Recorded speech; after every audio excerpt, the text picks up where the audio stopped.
Bienvenue dans ce journal dont voici le sommaire. Un pont vers l'excellence pour la jeunesse guinéenne. Une convention lie désormais la Guinée et la France pour la formation des boursiers, ingénierie, gestion TIC, des filières d'avenir au cœur de ce partenariat. Et puis, la Guinée lance sa stratégie nationale IMO pour lutter contre le chômage, un projet piloté par le ministère de la Jeunesse et l'Agence guinéenne d'exécution des travaux d'intérêt public, rédaction d'un document stratégique sous la direction d'un expert du BIT. Un nouveau souffle pour l'industrie du caoutchouc en Guinée, réception des équipements complets pour la nouvelle usine de traitement de caoutchouc, mobilisation des populations et autorités locales autour de ce événement. Mesdames et messieurs, bonsoir et bienvenue dans ce journal. Un pas de plus vers l'excellence académique pour la jeunesse guinéenne. Une convention tripartite vient d'être signée entre le Service national des bourses extérieures, l'ambassade de France et l'Institut universitaire de technologie de France. Cette initiative vise à offrir aux étudiants guinéens boursiers une formation de pointe en France dans des domaines stratégiques tels que l'ingénierie, la gestion et les technologies de l'information et de la communication. Suivez nos reporters. La région administrative de Kindia, avec ses 40 communes rurales et 5 communes urbaines, devait se doter d'un bureau des maires de l'Association régionale des communes de Guinée. Maintenant, c'est chose faite.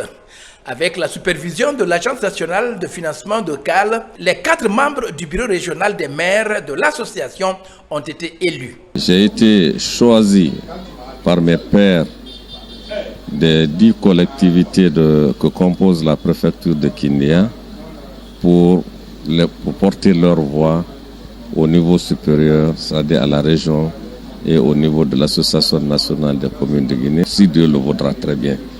Donc, je suis très content. Je remercie les pairs pour le choix porté à ma modeste personne. Monsieur le ministre étant inscrit sur la vision de la refondation de l'État guinéen, nous a envoyé à l'intérieur du pays pour la mise en place des démembrements de l'Association nationale des communes de Guinée. De venir à la base, à partir des préfectures, d'élire les représentants préfectoraux de l'Association nationale des communes de Guinée, ainsi de suite aller à la région pour élire les représentants régionaux de l'Association nationale des communes de Guinée, pour finir vers le bureau national à Conakry d'ici fin décembre. L'unité d'action des maires représentants de la région de Kindia au bureau national, même remporter la présidence pendant l'élection au niveau national, sont entre autres souhaits exprimés par le représentant du gouverneur de la région de Kindia. Ce qui est plus important, c'est d'appartenir au bureau national. Vous partez en frères, vous partez du même père et du même mère, qui est la mère de la région de Kindia. Si quelqu'un doit faire A, vous devrez vous consulter à 4. Le mois de décembre prochain sera réservé à l'élection du bureau national de l'Association nationale des communes de Guinée, l'ANCG. Voilà, vous avez dû le rectifier, c'était plutôt la rencontre des maires à Kindia. Un pas de plus vers l'excellence académique pour la jeunesse guinéenne. Une convention tripartite vient d'être signée entre le Service national des bourses extérieures, l'ambassade de France et l'Institut universitaire de technologie de France. Cette initiative vise à offrir aux étudiants guinéens boursiers une formation de pointe en France dans des domaines stratégiques tels que l'ingénierie, la gestion et les technologies de l'information et de la communication. Suivez nos reporters. La coopération éducative entre la Guinée et la France se renforce davantage. Au service national des bourses extérieures, une convention tripartite est signée entre le SNAB, l'ambassade de France en Guinée et l'Institut universitaire de technologie de France. Cette synergie d'action prend en compte la formation de quelques étudiants guinéens pendant 3 ans. Parmi les meilleurs bacheliers du pays et qui sont actuellement, ils ont commencé depuis septembre leur formation en France. Dans le cadre de cet accord, en garantissant aux jeunes Guinéens, aux Guinéennes qui partent en France un enseignement de qualité et un encadrement surtout de qualité pour revenir ensuite en Guinée et pouvoir aider à la construction et au développement du pays. Ce programme va toucher les étudiants guinéens sélectionnés parmi les lauréats du baccalauréat. La formation est ouverte aux étudiants des filières de l'ingénierie, de gestion et les technologies de l'information et de la communication. Le partenaire les prend entièrement en charge durant toute la formation. Alors ça c'est important parce que c'est des jeunes qui sont issus d'un processus de sélection à l'issue duquel les 2 premiers sont retenus pour être envoyés, mais entièrement pris en charge par l'ambassade de France. Donc ces jeunes qui vont acquérir des formations tout de suite opérationnelles auront la latitude de continuer tout de suite, de commencer à travailler. C'est d'ailleurs l'avantage des IUT. Le but est d'offrir à la jeunesse un enseignement de qualité afin de mieux servir le pays. Un des combats du gouvernement du général président Mamadi Doumbouya. Et puis la Guinée poursuit ses réformes avec une nouvelle initiative.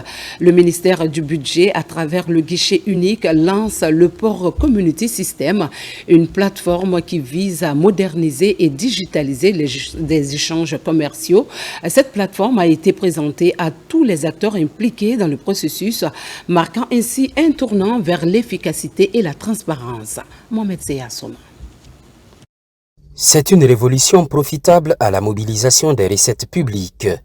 Il s'agit du Port Community System, entendez système communautaire portuaire. La plateforme est disponible grâce au ministère du Budget à travers le guichet unique du commerce extérieur. Un élément qui va permettre de centraliser tous les frais dans un seul système, apporter de la transparence et qui va permettre à toutes les autorités de suivre quels sont les frais qui ont été payés. Ça va permettre d'accélérer les démarches, ça va permettre d'amener de la transparence et également d'augmenter les recettes de l'État. Il sera aussi question de simplifier et optimiser les opérations logistiques et commerciales. Un exemple de modernisation et de digitalisation des échanges commerciaux. La particularité de cette fonctionnalité, elle est une priorité présidentielle qui interconnecte l'ensemble des acteurs de la communauté portuaire avec une traçabilité et une transparence qui dépasse son œil, et c'est tout ce que nous souhaitons. Autres avantages et non des moindres, c'est le suivi de bout en bout des marchandises et la réduction des délais. Une avancée pour le climat des affaires, des retombées sans doute pour les caisses de l'État. J'ai attiré l'attention des uns et des autres qu'il ne faut pas oublier les différents ports qu'on a en perspective, à savoir le port de Morbaya, où toutes les opérations de Simandou, du projet Simandou sont en train de passer, mais aussi le port en eau profonde de Genti qui va venir très vite. Et j'ai été rassuré que c'est un système dynamique qui va prendre en compte l'ensemble de notre système portuaire et même de l'aéroport aussi. Le port autonome de Conakry étant le plus performant de l'Afrique de l'Ouest, l'introduction du PCS permettra de consolider cette position de leader dans la sous-région.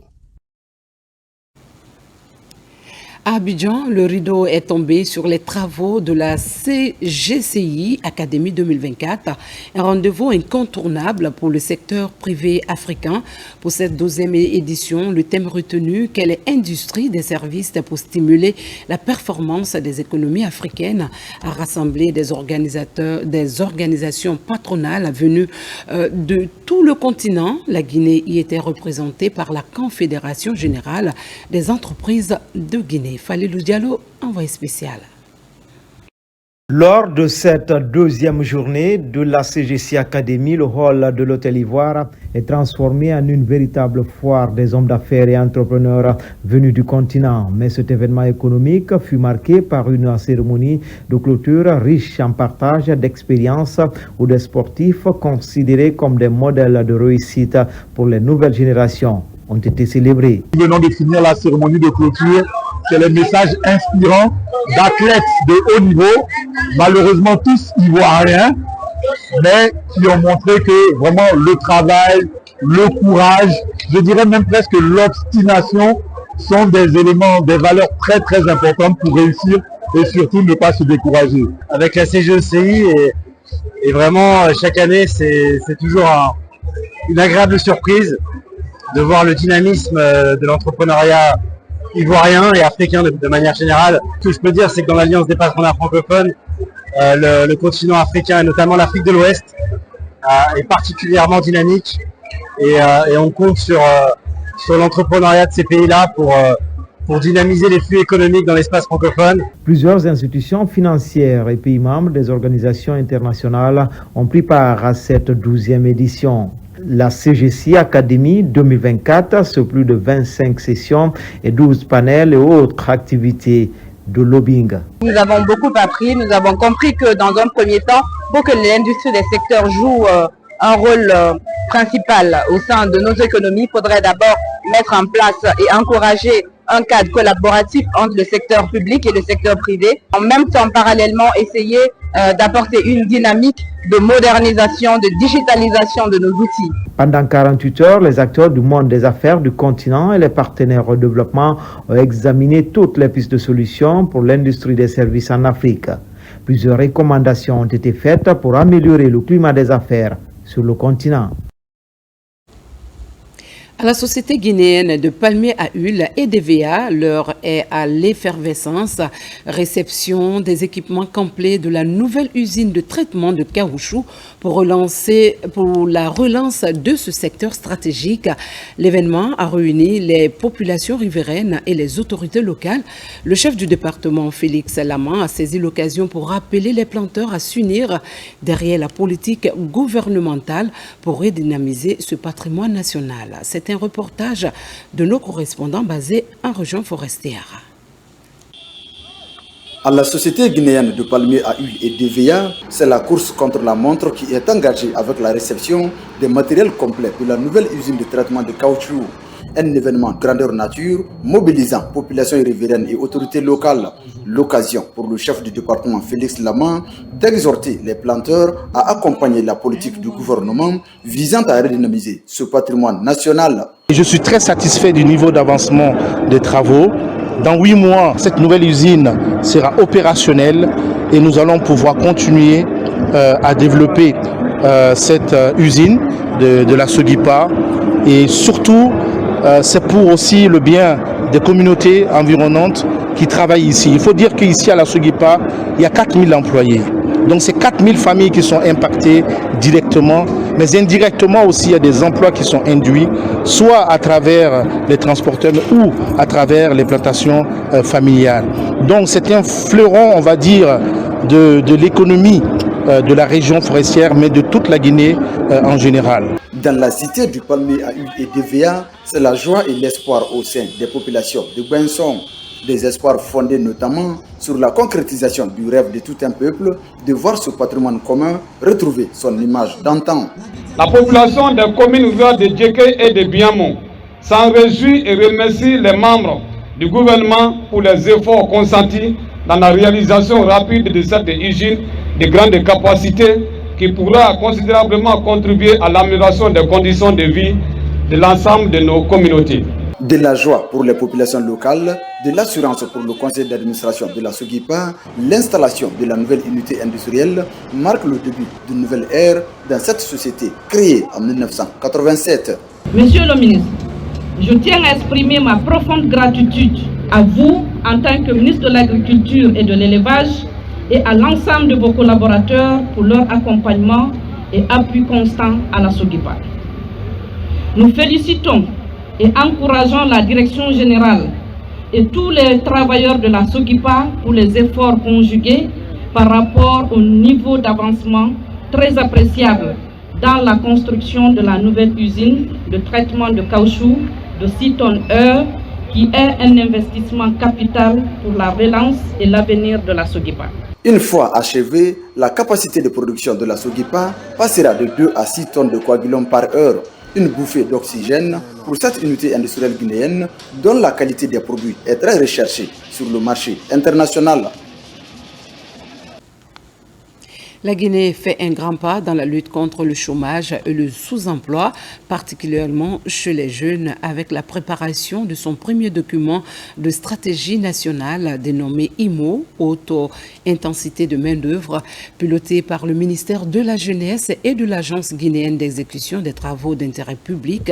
Ce projet a débuté sa phase de rédaction sous la direction d'un expert du Bureau international du travail. L'équipe en charge va concevoir des solutions adaptées et efficaces pour résoudre cette problématique. Suivez nos reporters. C'est le début d'un processus qui va durer 6 mois. L'élaboration de la stratégie nationale des approches IMO, une approche qui vise à créer un cadre stratégique et normatif qui guidera les différents acteurs dans la quête de solutions au chômage des jeunes en Guinée. La stratégie HIMO n'est pas qu'un simple document. C'est une feuille de route qui nous permettra de créer des emplois décents, de renforcer les compétences des jeunes, de favoriser l'émergence des PME et d'améliorer les conditions de vie de nos populations, en particulier les plus vulnérables. L'approche HIMO, c'est elle qui scie bien avec notre réalité, la réalité de nos jeunesses. Nous avons plus de 80% de la population qui est jeune et parmi ces 80%, 68% sont analphabètes et dans ce lot, il y a beaucoup plus de femmes. Alors l'approche qui leur permet d'avoir un revenu et de se former dans l'exécution du travail temporaire qu'ils peuvent avoir et évidemment de se permettre aussi qu'à la fin d'être utilisable par la société, c'est l'approche la plus idéale. Au cours de cette rencontre précieuse, les membres du comité du suivi en charge de l'élaboration vont harmoniser les réflexions pour rédiger un document complet qui prendra en compte toutes les problématiques liées à la création d'emplois décents pour les jeunes. Le Bureau international du travail accompagne la Guinée. Cette stratégie est hautement pertinente dans un pays qui investit à peu près 17% de son PIB sur les investissements infrastructurels et dans un pays également dans lequel on a environ 30% de jeunes qui sont ni en situation d'emploi, ni en situation d'études, ni en situation de formation professionnelle. Les approches IMO permettent effectivement, dans ce cadre, de pouvoir regarder et donner une réponse aux problèmes de sous-emploi, aux problèmes de chômage. L'approche IMO a fait du chemin dans plusieurs pays. À ce rendez-vous important, des bonnes pratiques sont projetées pour permettre au comité de suivi de s'en inspirer. Le système des Nations Unies salue la volonté politique du gouvernement et réitère son engagement. L'élaboration de la stratégie nationale HIMO, dont le processus commence aujourd'hui, s'encadre d'une part dans le plan de relance intérimaire et de l'autre part dans le cadre de coopération 2024-2028 du système des Nations Unies. Ces deux cadres, auxquels il faudra ajouter la loi sur le contenu local, la politique nationale de l'emploi et le programme Simandou 2040, nous serviront de support pendant le processus d'élaboration de la stratégie pour mieux l'intégrer dans le programme des investissements publics, afin, comme je l'ai dit, d'offrir plus d'opportunités d'emploi décents aux jeunes et femmes guinéennes. Le défi pour le ministère de la Jeunesse et des Sports, trouver une réponse énergique et rapide à l'épineuse question du chômage qui frappe de plein fouet la jeunesse guinéenne. 4 nouveaux ouvriers dans la vigne du Seigneur à la cathédrale Cœur-Marie Immaculée des Zérécoré. La communauté catholique a vibré de joie et de ferveur. Monseigneur Raphaël Bala Guilavogui a présidé une cérémonie qui a marqué l'ordination de 4 nouveaux prêtres. Un événement empreint de spiritualité qui a regroupé une foule nombreuse de fidèles venus de toute la région. Suivez le compte-rendu de nos correspondants basés en région forestière. Le diocèse de Zérékoré poursuit sa marche vers Christ avec l'ordination de 4 nouveaux prêtres. Moment de solennité dans la foi chrétienne, l'événement est teinté des pas de danse esquissés au rythme des cantiques bibliques. Marquant le début de la mission qui est désormais la leur, cette ordination est entérinée par l'évêque de Zérékoré. Vous aussi, à l'image du Christ, vous êtes désormais prêtres pour sanctifier le peuple de Dieu, prophètes pour lui annoncer l'évangile du salut et rois pour gouverner le peuple de Dieu. Vous êtes disciples d'un roi qui a aimé jusqu'au bout et qui est allé jusqu'à laver les pieds de ses disciples. La moisson est abondante, mais il y a peu d'ouvriers. Ordonner de nouveaux chefs d'équipe pour la mission d'évangélisation est un moment de joie et de communion entre les fidèles. Nous constatons que notre diocèse est tout à fait fécond en ce sens où pratiquement chaque année, nous avons des nombres de prêtres à ordonner. L'année passée, c'était 12. Cette année, c'est 4. Et je crois que cette fluctuation montre un peu la délicatesse de la vocation qui monte, qui descend. Bon, c'est pas facile de répondre à cet appel parce que c'est un service très noble et compliqué aussi. C'est pas tous les jeunes tout le monde qui veut être prêtre. Ils ont été appelés par le Seigneur et ils ont dit oui. Aujourd'hui, nous fêtons avec eux cette joie. Une séparation avec la famille pour se mettre au service du peuple catholique. C'est un engagement qui n'est pas rémunéré. Ce sont les frères, les fidèles qui doivent supporter le prêtre. Il s'est mis tout entier après de longues années d'études au service de la communauté. Alors la communauté doit se sacrifier pour les entretenir. Et se donner pour être ordonné prêtre, c'est pas facile, c'est pas fait pour tout le monde. La personne qui arrive à réussir à être ordonné prêtre, vraiment il est à féliciter, il est vraiment admiré. Depuis maintenant plusieurs années, le diocèse de Zérékoré connaît un essor fulgurant. En témoignent des séries d'ordinations presbytérales et la construction de nouvelles maisons de Dieu. Merci de nous avoir suivis. C'est ainsi que se termine cette édition. Restez informés et à l'écoute pour d'autres mises à jour sur l'actualité. Hommage à la Guinée, notre paradis, terre de richesse et d'innovation.